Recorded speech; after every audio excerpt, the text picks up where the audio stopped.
Ngayong araw mga guys, ito na nga pala yung third game ng Holy Trinity dito sa NBTC South Luzon Regional Championship. At ang kalaban nga pala nila dyan ay Oriental Mindoro, kaya walang gusto magbigayan sa magkabilaang team, parehas nila gusto manalo. Sino ba naman kasi ang ayaw na maglaro sa MOA Arena? Onting-onti na lang kasi may chance na talaga sila na makapaglaro sa MOA. Kasi 2-0 na sila, pag nanalo sila ngayon dito 3-0 na. Kaso lang meron talagang mga hindi inaasahan na aberya. Kaya kung wala kayong ginagawa ay samahan nyo muna kami dito sa aming trip. Let's go!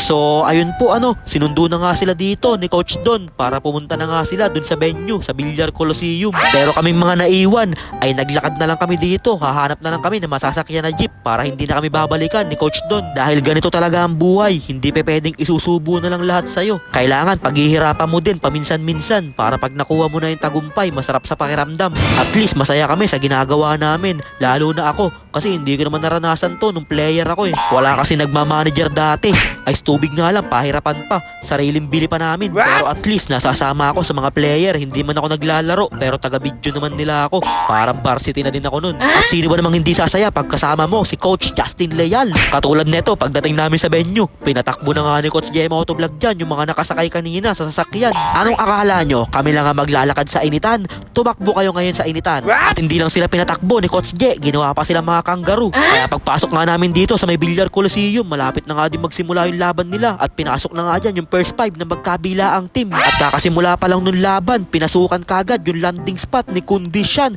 kaya siya ay napatikol. Sabay hindi man lang nagsorry sa idol, parang wala lang nangyari. Kung naglalaro ako dyan, nabigyan sana kita ng isang flagrant foul penalty 4. Buti na lang mabilis yung mga medics natin dito, naasikaso kagad si Kondisyan, kaya nakabalik kagad siya sa loob ng court. At dahil napatikol nga kanina si Kondisyan, ay bigla na nga nangainit dyan yung kamay niya at nagpakawala na ng isang 3 joints. Ilista mo na yun, papams. Kaso lang nakabawi kagad dyan si idol. Tignan niyo naman sumabay yung mga player namin, iniiwas talaga yung paa. Kaya pinagkakaldag na sila dyan ni Kurt Au-Au at nilamon lang yung depensa nila na para mga hamburger. Sabay binigay na naman ng bola kay Kondisyan, pinakawalan na naman yung 3 joints. Ilista mo na ulit yun, papams. Kaya nasa Holy Trinity na ulit dito ang bola, na kay Prime Didic dumere-diretso, binigay kay Josh Basulit sa ilalim. Bang gandang pasa naman nun. Kaya binigay dito kay idol yung bola pero naagaw ni McDaddy at sinave pa niya. Grabing hassle naman yun. Kaya nakuha na ni Josh Basulit, dumere-diretso sa basket, pinaanis pa yung bantay. Sabay nakaagaw pa dyan si Vince Layson, binigay kay Prime Didic, dumere-diretso sa basket, binigay kay Don Amo, sabay binalik ulit kay Prime Didic. Bang gandang connection naman nun. Kaya napatawag muna ng timeout dyan ng Oriental Mindoro,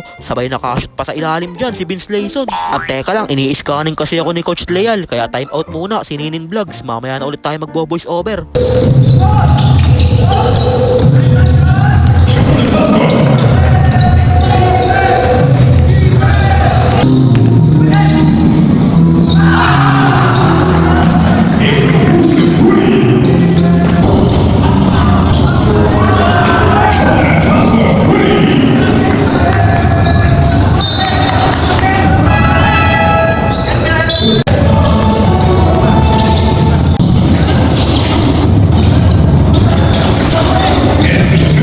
Dito na nga nagsimulang mangyari ang aberya. Bigla natapilok dyan ang Ginoo ng Ithan, kaya bigla na nga siya napabagsak at namimilipit sa sakit. Bang ganda na pa naman yung layup niya, sabay pagbagsak mo may mababagsakan ka palang paa. Kaya nagre-reklamo na nga dyan si Coach Jem Motovlog. Sabi niya, rep, puro landing spot, ayaw nyo man lang tawagan ng technical o kaya bigyan nyo man lang ng warning kasi kanina pa ganun yung ginagawa nila. Kaya nagalit na nga dyan si McDaddy at bigla ng chase down. Kaya nakuha ni Prime Didic ang bola, dumere-diretso, binigay kay Cap Robin, pero sabi ni Cap Robin, wait lang, kalma lang kayo. Na kay Prime Didic ulit, binigay kay Kondisyan, dumere-diretso, sabay tinir drugs, easy 2 points yun. Kaya na kay Kondisyan, binigay kay Cap Robin, tinira, muntikan pa magmintis yun, pero buti pumasok. Sabay nagpakawala na nga din dyan si Joshua Sulit ng isang 3 joints. Ilista mo na yun, papang.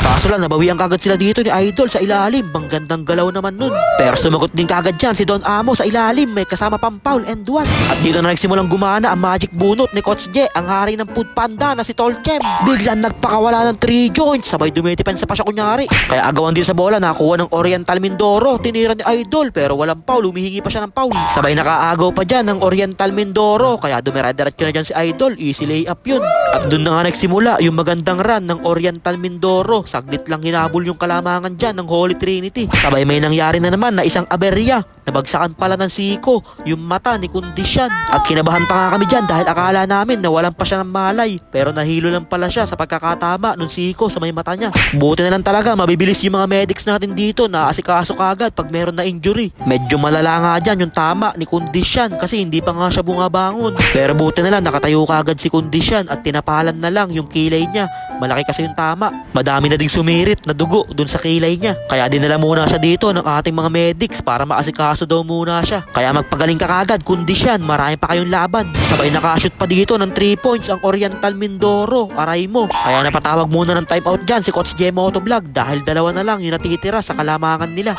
Kanina banlaki pa nga nung kalamangan dyan ng Holy Trinity. Pero saglit lang hinabol yon ng Oriental Mindoro. At ito nga pala yung ating score sa kayong oras. Kaya nasa Holy Trinity dito ang bola. Ano kayang gagawin nila? Nakuha ni Don Amo. Biglang pumulap jumper.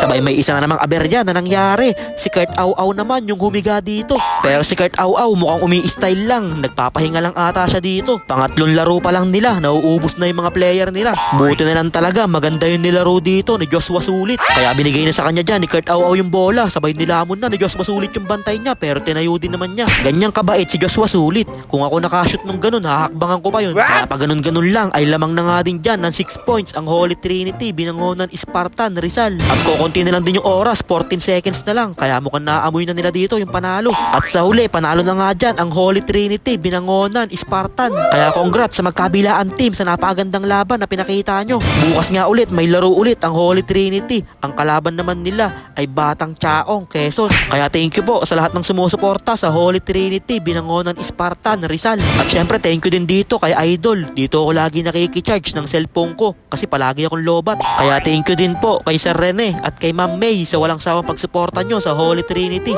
At syempre thank you din po kay Sir Kent at kay Sir Timothy. Magambaga tuloy kaagad yung paa dyan ni Vince Layson. Sabi ko nga sa kanya, ibabad lang niya sa water lily, mawawala din yung baga niyan. At syempre thank you nga din po pala kay Vice Mayor Boss Russell Enares at kay Mayora Rhea Enares sa walang sawang pagsuporta nyo po sa binangonan. At medyo matindi pa ang naging tension dito pagkatapos nilang magdasal dahil bigla na nga naiyak dyan si Coach J Motovlog at ang sabi niya sa mga player niya, para sa inyo yung sinasabi ko pare, nandito na tayo pare, gusto natin manalo, pare-pares tayo, pamilya tayo dito, umalis tayo magkakasama, uuwi tayo magkakasama pare, pero onti lang kasya sa sasakyan kaya nagbiyahe na ulit kami. Pero dahil panalo kami, sa bus kami sumakay, ayaw na namin sa jeep, dito kami sa may aircon para kahit traffic, masarap yung higa namin dito sa loob ng bus. Kaya pagbalik namin dito sa may hotel ay binuhat na nga nila dyan si Idol Vince Layson kasi magamaga yung paa, nahihirapan siya makalakad. Kaya yun lang mga guys, maraming salamat nga po pala sa walang sawang pagsuporta at sa palaging panonood. I-follow nyo na si Ninin Vlogs para sa mga susunod pang vlogs. Mag-ingat po kayo palagi. Bye bye yo!